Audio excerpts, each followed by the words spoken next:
Buenas noches, hermanos, amigos que nos acompañan en esta noche de miércoles.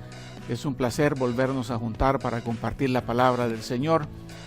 La semana pasada habíamos hablado de la necesidad de entender claramente cuál es la misión que Dios nos ha encomendado y hablamos de diferentes aspectos de ese objetivo.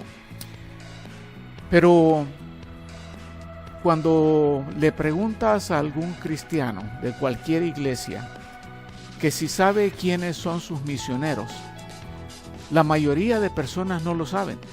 No te pueden decir si fulano de tal, o si les preguntas directamente quiénes son, la verdad es que no los conocen. Si saben, tenemos un misionero en tal lugar, tenemos uno en África, otro en China, qué sé yo. Y si les preguntas qué hacen, ahí sí más o menos están todos de acuerdo, que lo que hacen es predicar el evangelio en esas regiones lejanas. Desafortunadamente, la mayoría de cristianos tienen una idea equivocada de quién es un misionero.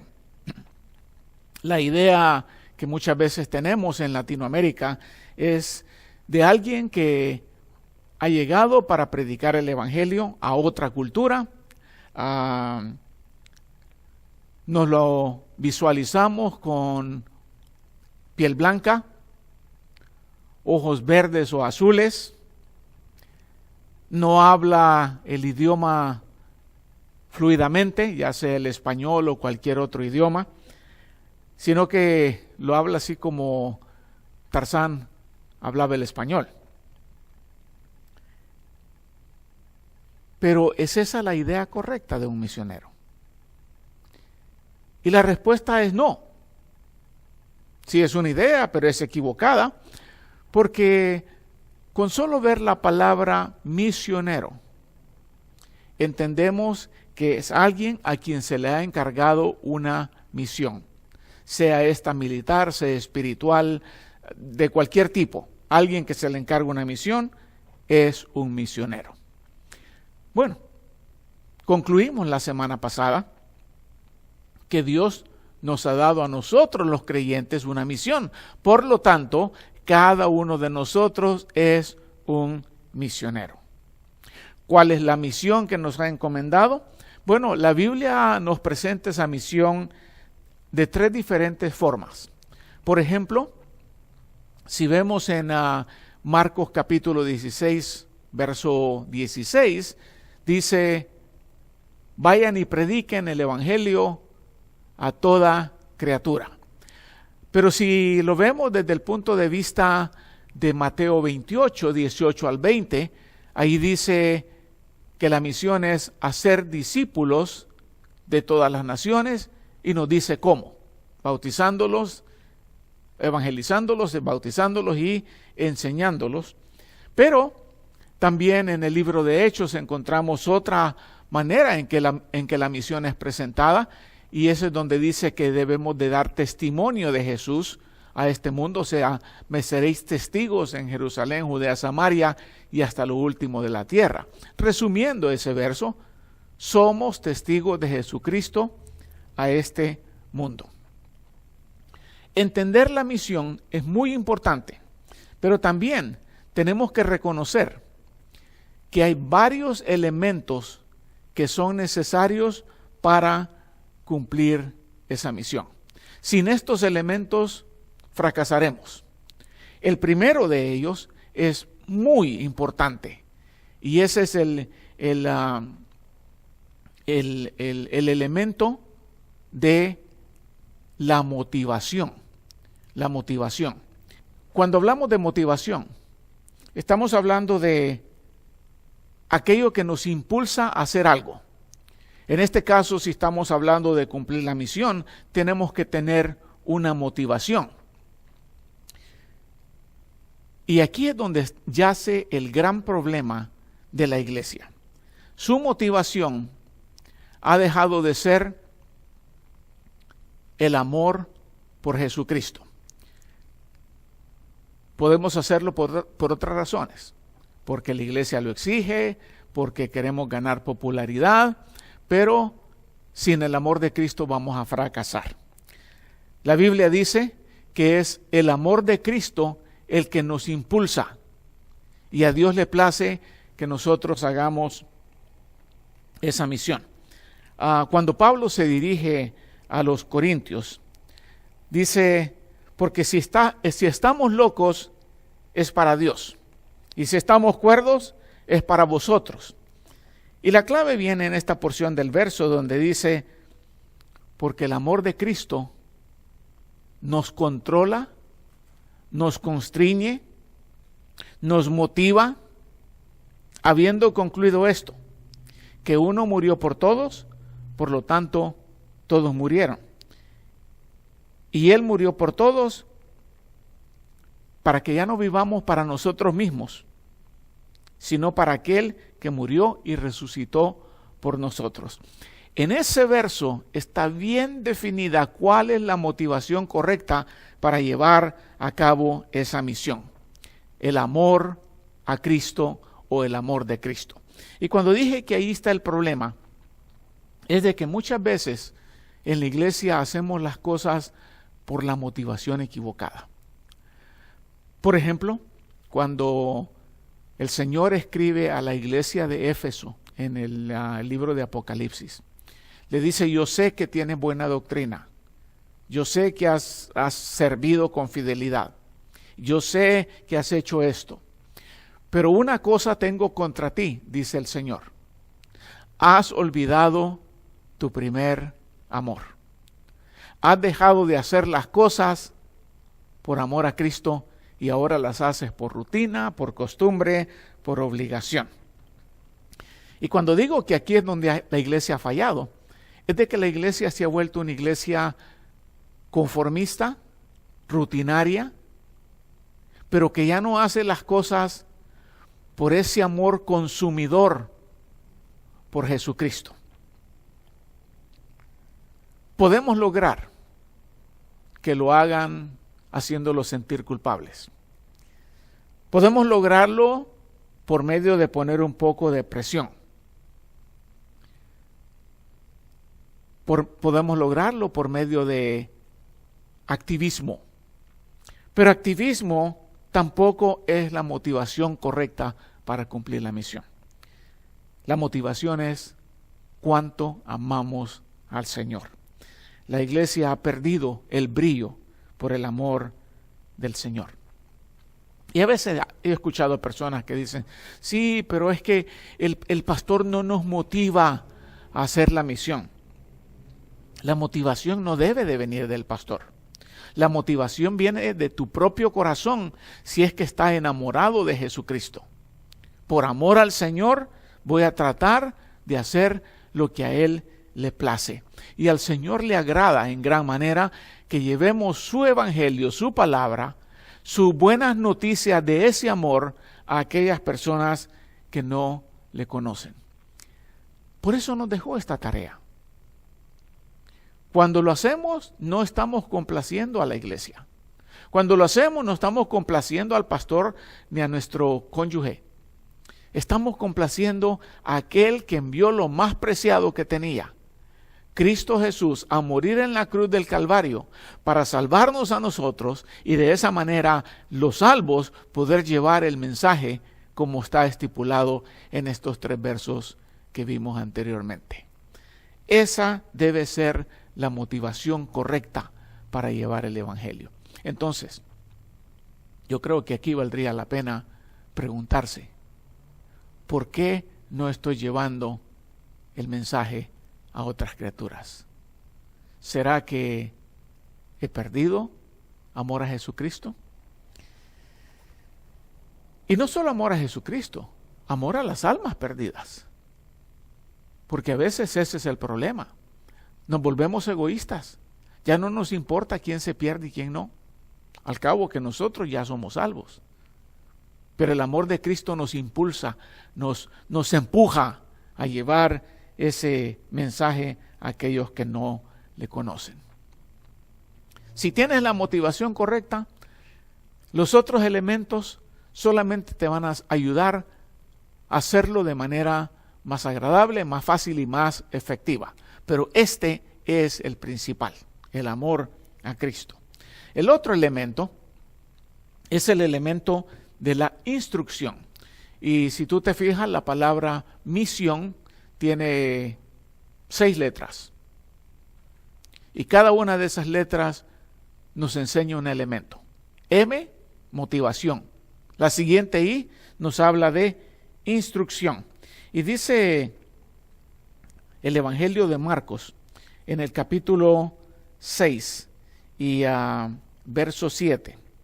Del verso 7 hasta el verso 11, dice de esta manera: entonces Jesús llamó a los 12 y comenzó a enviarlos de 2 en 2, dándoles autoridad sobre los espíritus inmundos. Y les ordenó que no llevaran nada para el camino, sino solo un bordón, ni pan, ni alforja, ni dinero en el cinto, sino calzados con sandalias. No lleven 2 túnicas, les dijo. Y añadió: donde quiera que entren en una casa, quédense en ella hasta que salgan de la población. En cualquier lugar que no los reciban ni los escuchen, al salir de allí, sacúdanse el polvo de la planta de los pies en testimonio contra ellos. Ahora, cuando digo que instrucción es un elemento necesario, es porque no podemos hacer algo que no sabemos cómo se hace. El trabajo principal del pastor de cualquier congregación es enseñar y entrenar a los creyentes a hacer la misión. Su trabajo principal no es la administración, su trabajo principal no es las visitas, la consejería. Su trabajo principal es de un entrenador, de un coach, para enseñar a los creyentes, como dice Efesios capítulo 4, a equipar o a capacitar a los creyentes para hacer la obra de Dios. Y eso es exactamente lo que Jesús hizo. Jesús pasó 3 años y medio con los discípulos, modelándoles, hablándoles, enseñándoles, instruyéndoles, para que en el momento que Él se fue, dijo: ahora la misión les queda a ustedes, ya saben cómo hacerla. Y eso es lo que estamos viendo en estos versos que acabo de leer. Primero les dio la lección y después los envió. Entonces no podemos hacer algo que no sabemos cómo se hace. Pero para poder enseñar correctamente, tenemos que ser instruidos correctamente. Si estamos hablando de hacer discípulos, para ser discípulos, primero tenemos que evangelizarlos. Pero la misión, dijimos la semana pasada, no termina ahí. Tenemos que enseñarles. Y en esos 3 versos que leímos al principio, dice: enseñándoles a que guarden todas las cosas que yo les he mandado. Enseñar la palabra de Dios es una gran responsabilidad. Una responsabilidad que no podemos tomar a la ligera. Es algo importante. La Biblia nos habla de Apolos, un gran predicador. Y de Apolos dice la Biblia en capítulo 18 de Hechos, que este hombre había sido instruido en el camino del Señor, era ferviente en espíritu y hablaba y enseñaba correctamente las cosas concernientes a Jesús. Fíjate bien, instruía exactamente o acuciosamente las cosas concernientes a Jesús. Entonces, cuando vamos al campo misionero, con ese amor que nos motiva, debemos de enseñar bien a aquellos que estamos tratando de alcanzar. La instrucción para nosotros es la instrucción que vamos a impartir. Motivación, instrucción, y luego tenemos una S, la cual es la S de solidaridad. Solidaridad. Y aquí también la iglesia está fallando. Si vemos en el libro de los Hechos, nos damos cuenta que la unidad de los creyentes era un testimonio irrefutable de lo que ellos decían en su palabra o en lo que enseñaban. Inmediatamente después del sermón de Pedro en el día de Pentecostés, Hechos capítulo 2, dice que los creyentes daban suficiente evidencia de esa solidaridad o unidad que había entre ellos. Y dice el verso 46 y 47 de Hechos 2, que día tras día continuaban unánimes en el templo, partiendo el pan de casa en casa, comían juntos con alegría y sencillez de corazón, o sinceridad de corazón, alabando a Dios y teniendo el favor de todo el pueblo. Había unidad innegable entre ellos. Compartían, había solidaridad. ¿Y qué es lo que el Señor hacía? Dice, y el Señor añadía cada día al número de los que habrían de ser salvos. Como una respuesta a esa solidaridad, el Señor recompensaba a la iglesia trayendo más personas. Porque era algo que los que no conocían a Jesús no habían visto. Un grupo tan unido. Un grupo sin egoísmo. Un grupo dispuesto a compartir. Era una evidencia irrefutable de que algo había pasado en estos creyentes. Eso que vemos en Hechos capítulo 2, esa unidad, esa fue la respuesta del Padre a la oración de Jesús antes de ir a la cruz. En aquel pasaje conocido como la oración intercesora, antes de ser crucificado, Juan capítulo 17, el Señor ora al Padre Celestial en el verso 20 y 21. Y dice, no pido solamente por estos, sino por aquellos que habrán de creer en mí por medio de su palabra. O sea, estoy pidiendo por aquellos que van a creer en mí por medio de la predicación de estos que están conmigo. Y lo que pido es que sean uno. Solidaridad. Así como tú y yo, Padre, como tú estás en mí y yo en ti, que ellos también estén en nosotros, para que este mundo crea que tú me enviaste. Y esas palabras vienen a comprobar que Dios usa la solidaridad o la unidad de los creyentes para atraer a otras almas a los pies de Jesucristo.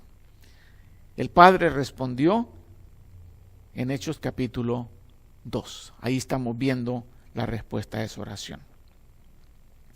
Y si a eso le añadimos, hablando de solidaridad,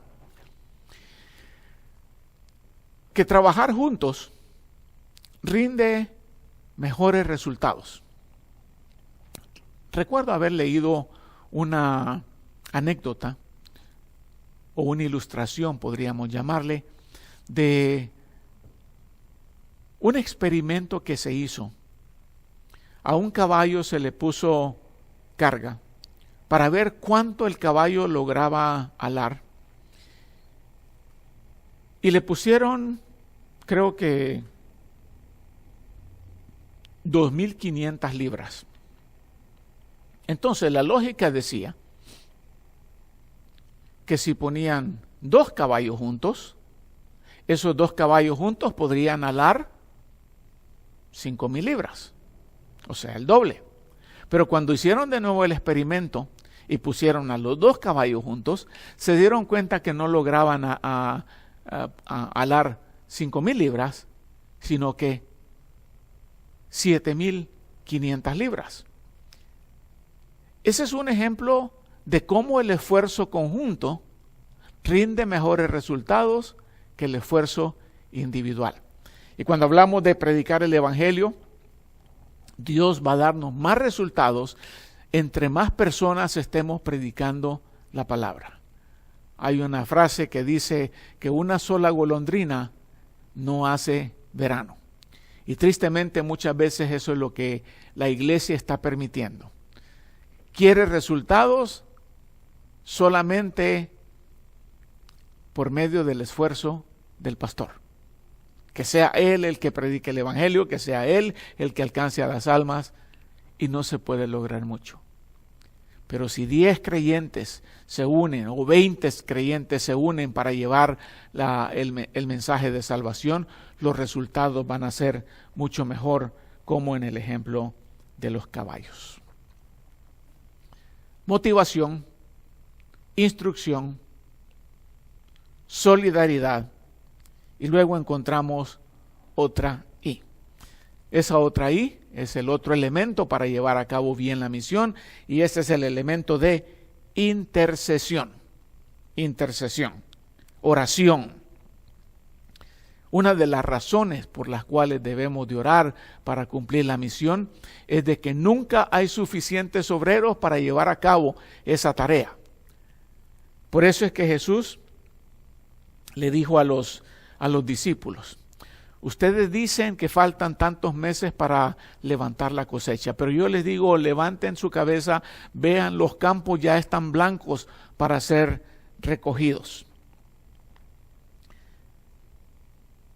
El trabajo no es hecho solamente por unos cuantos obreros. Necesitamos más. ¿Cómo vamos a conseguirlos? Ahí donde viene la intercesión de ese pasaje. Cuando dice, vosotros decís, la mies es mucha, pero los obreros son pocos. Por tanto, rueguen al Señor de la mies que envíe obreros a su mies.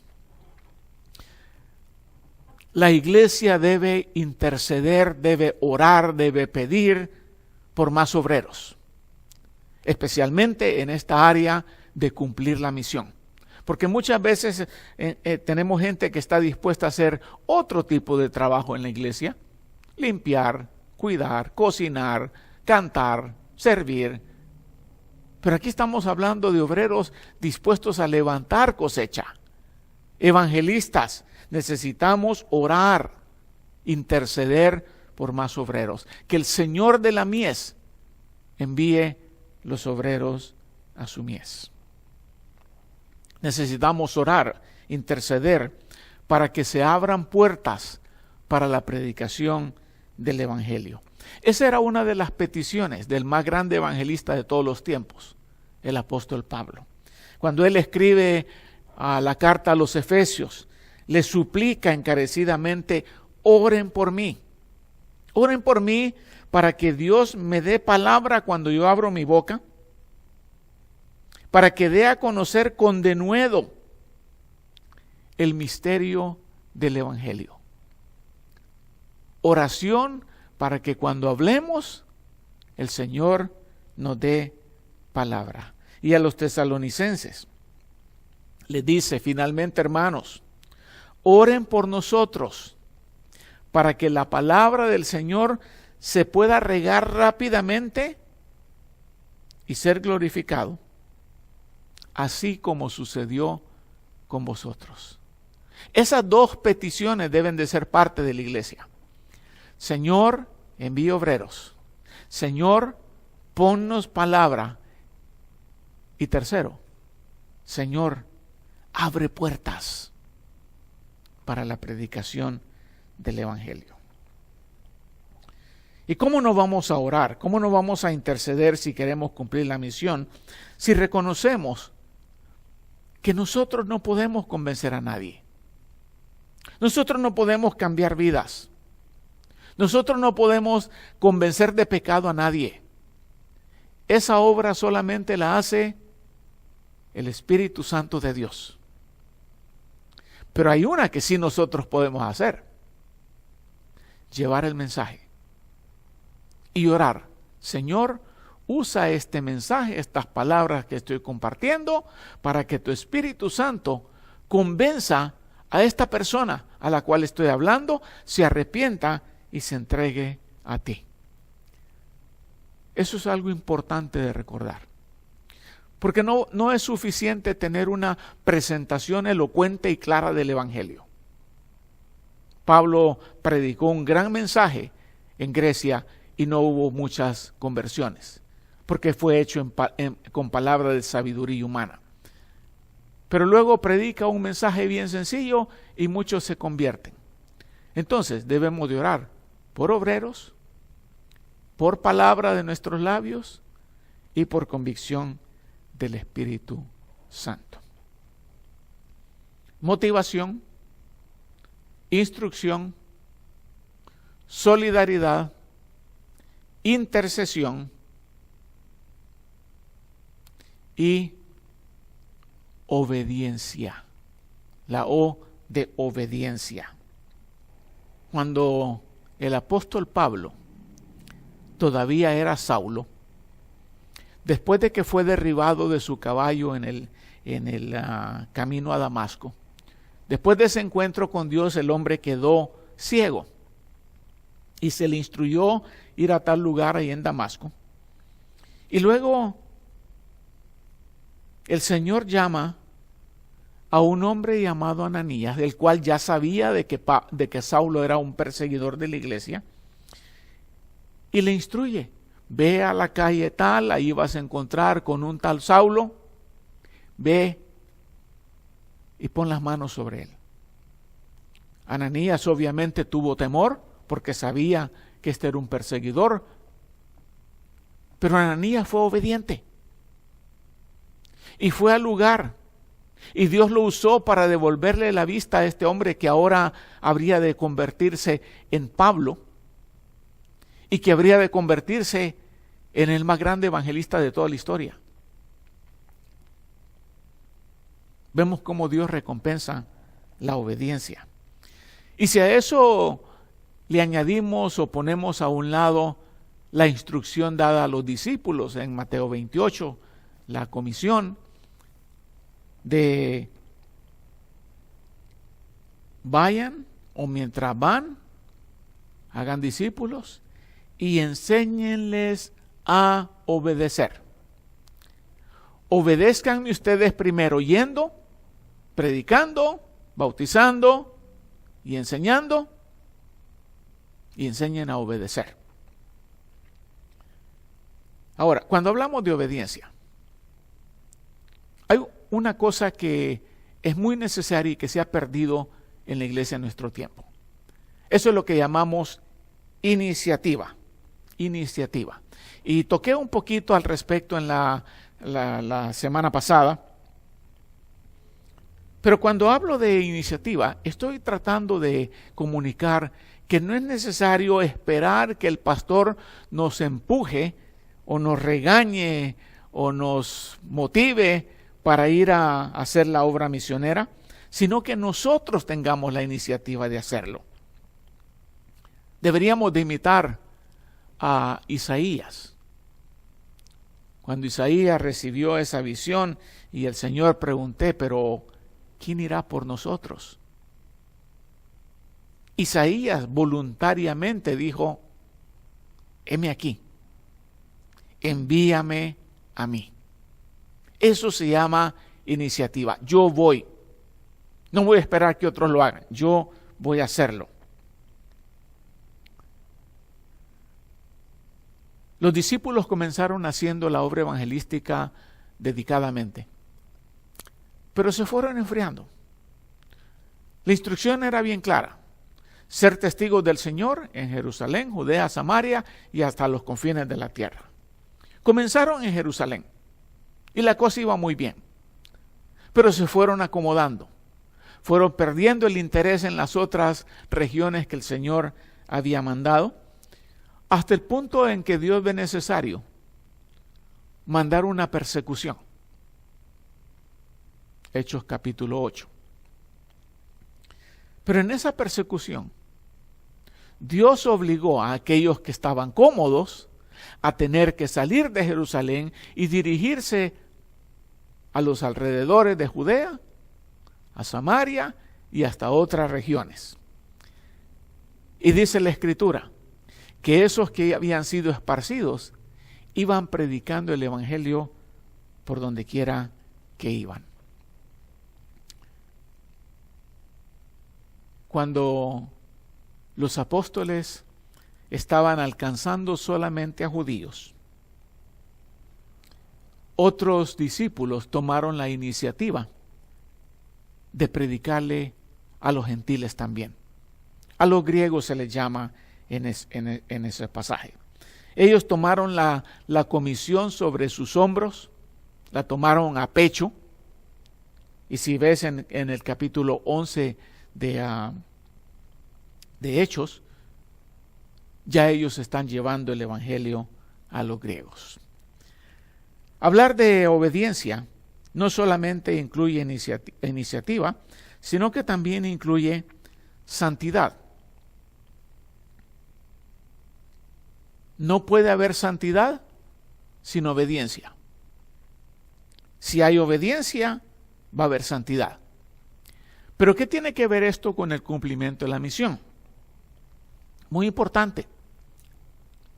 Dios quiere usar vasos limpios. A Dios no le agrada usar vasos sucios.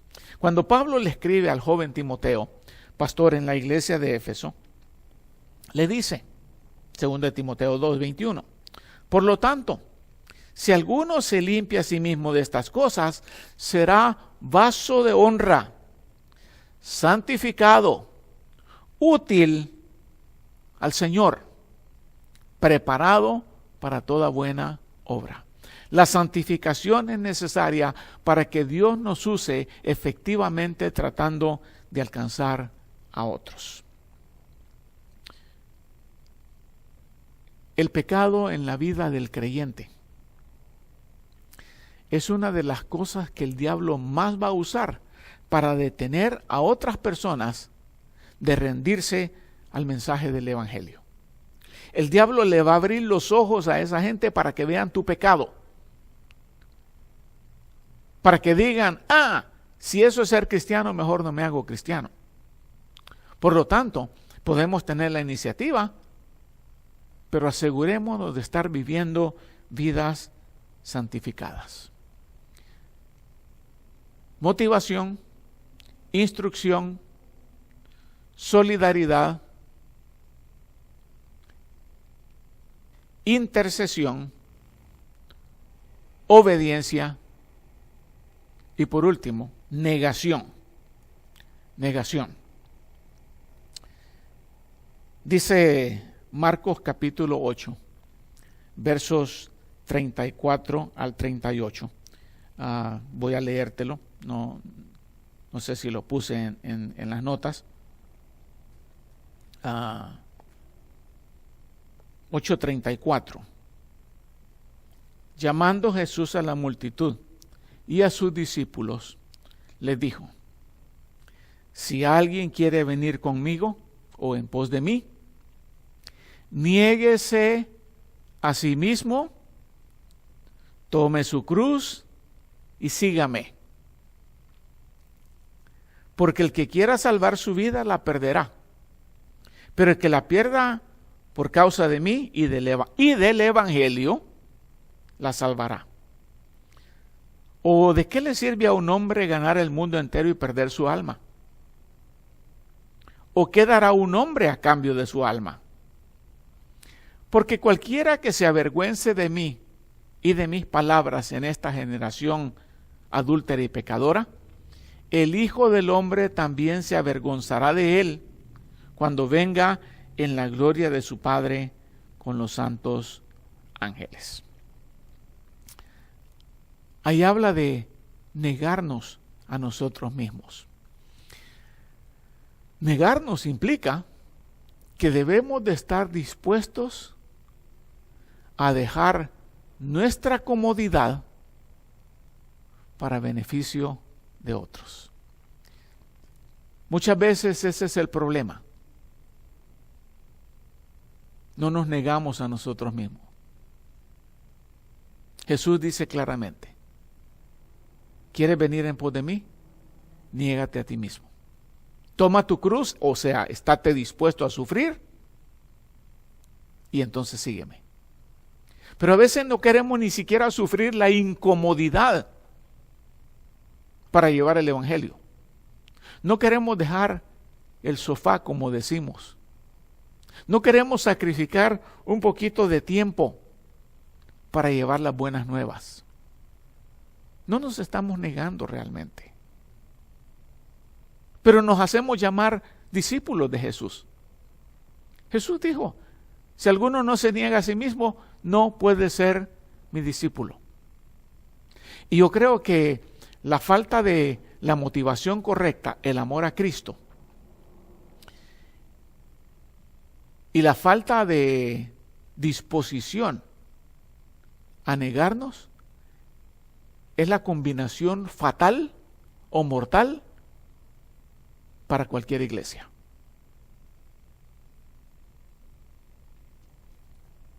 Tenemos que negar nuestros intereses, nuestros planes, nuestros deseos y poner ese interés en el propósito de Dios.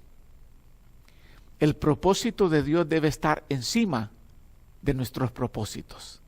Los planes de Dios arriba de nuestros propios planes. Queremos una obra efectiva, tenemos que poner a Dios primero. La gente dice comúnmente, si Dios quiere, ahí estaré. Si Dios quiere, la verdad es de que Dios quiere, pero ellos no quieren. Porque Dios quiere que cada creyente sea un testigo de su amor por la humanidad. Del sacrificio de Jesús para salvarnos de nuestros pecados y del infierno. Dios quiere.